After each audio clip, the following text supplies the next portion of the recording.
In this session, we will be looking at Matthew chapter 4 and verses 18 to 19. I am going to be reading out of the Riu translation. Matthew chapter 4, verses 18 and 19. As he was walking by the Sea of Galilee, he saw two brothers, Simon, who was called Peter, and his brother Andrew. They were fishermen and were casting a net into the sea. Come follow me, he said to them, and I will make you fishers of men.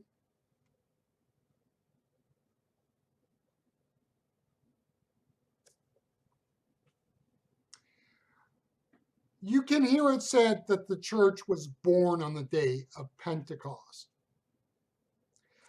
I think that is accurate as long as you do not push the idea too much or too far.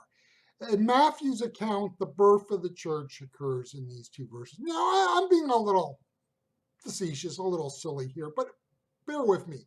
Now, obviously, this is not what Matthew said, and it may not even be what he intended. Here I'm saying on the practical level, the church has begun. The church begins when Jesus hands off the responsibility to the next set of leaders. If you are going to do that, you must first recruit those who will be molded for the role. So here's a model for future generations of the church.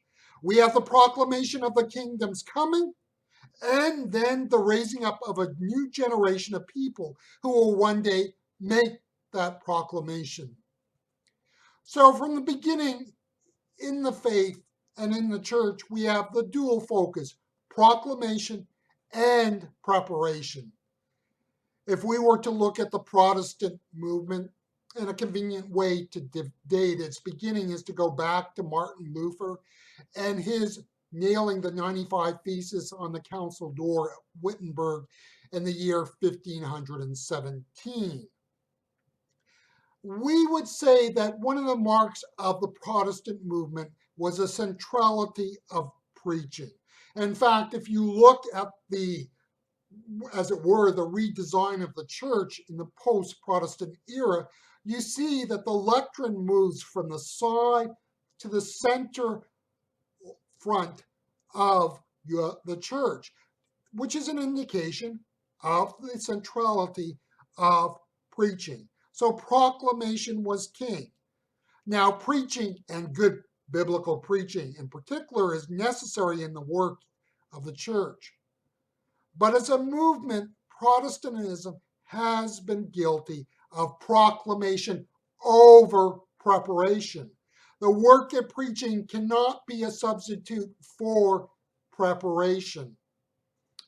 If we ponder this for a moment, we can see how the practice of preaching can fail the church. It is easy for sermons to become soothing bromides, filled with cute and wonderful stories. If you remove preparation from the equation, then proclamation is the center of church life. Proclamation is important, for it is where the message is brought forth. It is where the truths of the faith are presented. Preparation is where we take people from where they are to where God needs them.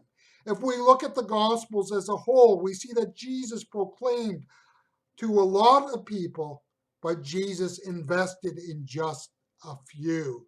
In other words, Jesus did not invest time in everyone who showed up for a few sermons. The process of preparation is where we look for the right persons to invest in. In the above paragraph, I have been critical of some aspects of the Protestant movement. In a way, what I said is irrelevant.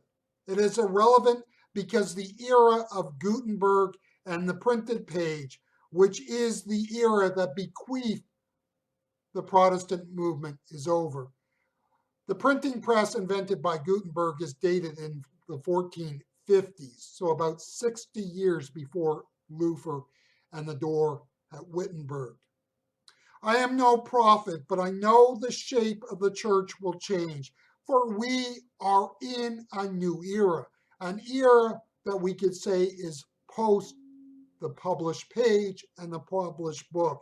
What that means exactly, don't ask me. In this new era, new ways of proclaiming of the faith will arise. But the way of preparation will not change. Yes, the church in some ways will become high tech, and for people like me, it means learning where the on button is.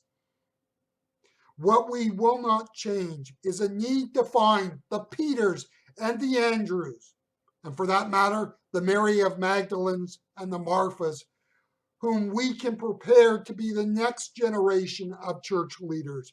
This is low tech and means we must come along and call them to a higher purpose, the higher purpose of serving in the kingdom of God for the glory of Jesus, the resurrected Christ.